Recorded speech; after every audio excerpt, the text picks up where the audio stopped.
Hello students, welcome back to Google chemistry. Wish very very good evening. बहुत सारे students के लगातार message आ रहे थे कि sir class 11th UP board English medium का सिलेबस क्या होगा। चाहे आप यूपी बोर्ड हिंदी मीडियम के स्टूडेंट्स हो, चाहे आप इंग्लिश मीडियम के स्टूडेंट्स हो, सबसे पहले अगर आपको किसी भी एग्जाम में टॉप करना है, किसी भी एग्जाम को अच्छे से पढ़ना है, किसी भी सिलेबस को बहुत अच्छे से जानना है, तो सबसे पहले आपको ये जानना पड़ेगा कि मुझे क्या पढ़ना है और क्या नहीं। क्योंकि सिलेबस एक पहला कदम होता है किसी एग्जाम को क्रैक करने का। तो जब आप हाई स्कूल के एग्जाम को क्रॉस करके क्लास 11th में गए हो तो सबसे पहला आपके पास चैलेंज है कि मुझे क्या पढ़ना है, कितना पढ़ना है। बेसिकली अगर हम बात करें 2021-22 या उसके पहले के सिलेबस की, तो वहां पे हमको क्लास 11th में टोटल 14 चैप्टर पढ़ने होते थे, जिसको मैंने यहाँ पे लिख दिया है। अगर आपके पास ओल्ड एनसीईआरटी है या अगर आपके पास ओल्ड सिलेबस है तो वहां पे आपको यही 14 चैप्टर दिखेंगे। आप ध्यान से देखिए, जहां पे पहला चैप्टर हुआ करता था basic concept of chemistry, second chapter रहता था structure of atom, third chapter था periodic classification of element, chemical bonding चौथा था, और पांचवा था स्टेट ऑफ मैटर जिसमें हम गैसियस लॉ पढ़ते थे, छठवां था थर्मोडायनेमिक्स और सातवां था केमिकल इक्विलिब्रियम, और आठवां चैप्टर था रिडॉक्स रिएक्शन। हमारा 9th चैप्टर था हाइड्रोजन, 10th चैप्टर था s block elements, 11th chapter था p block elements, and then 12th chapter था हमारा ऑर्गेनिक केमिस्ट्री जिसमें हम जीओसी पढ़ते थे, और 13th चैप्टर था हमारा हाइड्रोकार्बन, एंड 14th था इन्वायरमेंटल केमिस्ट्री। लेकिन आपको पता होगा कि एनसीईआरटी ने बहुत बड़ा चेंज किया, साथ ही साथ सिलेबस में रिडक्शन हुआ। तो जो भी स्टूडेंट 2023 एंड 2024 में है उनको क्या क्या पढ़ना है, ये एक बहुत बड़ा प्रश्न था। तो एनसीईआरटी बुक को निकाल लीजिए और जो सिलेबस दिया है उसमें टिक कर लीजिए कि क्या आपको पढ़ना है क्या नहीं।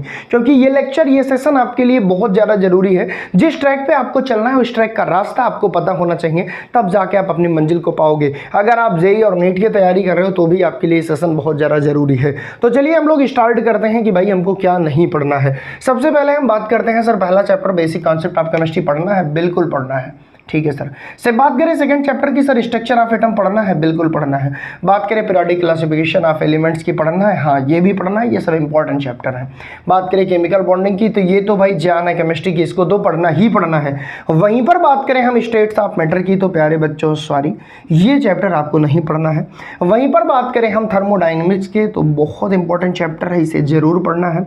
और हम बात करें केमिकल इक्विलिब्रियम की, तो ये भी हमको पढ़ना है, it is also so important chapter. वहीं पर हम बात करें रिडॉक्स रिएक्शन की, तो ये भी पढ़ना है, जहां पे हम पढ़ेंगे ऑक्सीडेशन और रिडक्शन के कॉन्सेप्ट को। और बात करें हाइड्रोजन चैप्टर की, तो ये नहीं है, ठीक है, ये चैप्टर नहीं है। अगर हम बात करें सर इसका, तो ये यहीं पे थोड़ा सा कवर करवा दिया जाता है आपको जब हम पीरियोडिक टेबल पढ़ते हैं। वहीं पर बात करें एस ब्लॉक एलिमेंट्स की, तो ये भी नहीं है।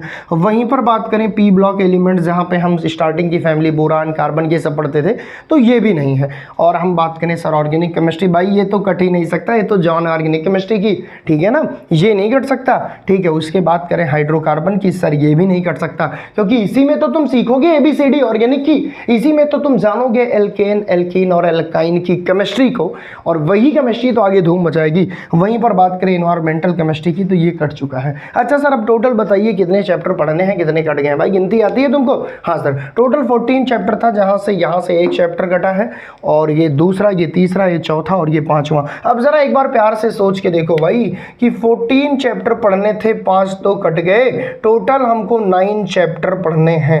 अब जरा तुम सोच के देखो क्लास 11th वालों बच्चों, जरा तुम सोच के देखो कितनी आसान कर दिया है तुम्हारी केमिस्ट्री को।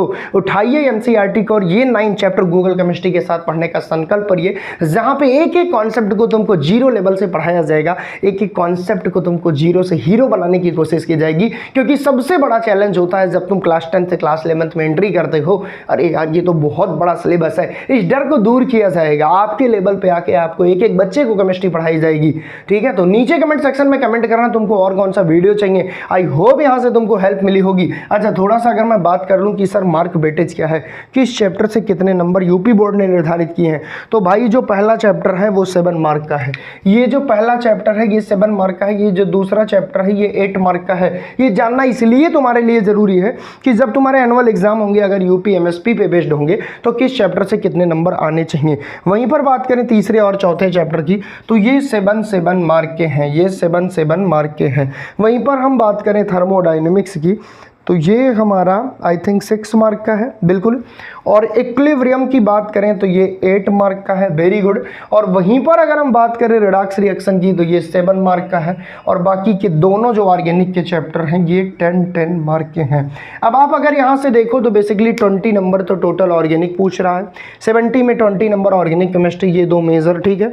वहीं पर हम बात करें फिजिकल केमिस्ट्री की तो बेसिकली यहाँ से थर्मोडायनेमिक्स, केमिकल इक्विलिब्रियम, और ये हमारा रिडॉक्स भी फिजिकल भी कह सकते हो उसको, और इनऑर्गेनिक ऑर्गेनिक भी बोल सकते हो। यहाँ से इतने हैं, बाकी स्टार्टिंग के जो चैप्टर हैं ये हमारे इनऑर्गेनिक के प्योर चैप्टर हैं, जहाँ से हमारे ये मार्क बेटर्स हैं। तो आई होप आपको इस सेशन से काफ़ी हेल्प मिली होगी, और जो भी आपके डाउट थे वो दूर हुए होंगे। तो ये मार्क बेटेज के बेस पे मैंने बता दिया कि यूपी बोर्ड इंग्लिश मीडियम में क्या सिलेबस आपको पढ़ना है 2023-24 के लिए, अगर आप तैयारी कर रहे हो तो ठीक है। आज के लिए बस इतना ही, बाय बाय, टेक केयर, मचाते रहो, पढ़ते रहो, थैंक यू सो मच।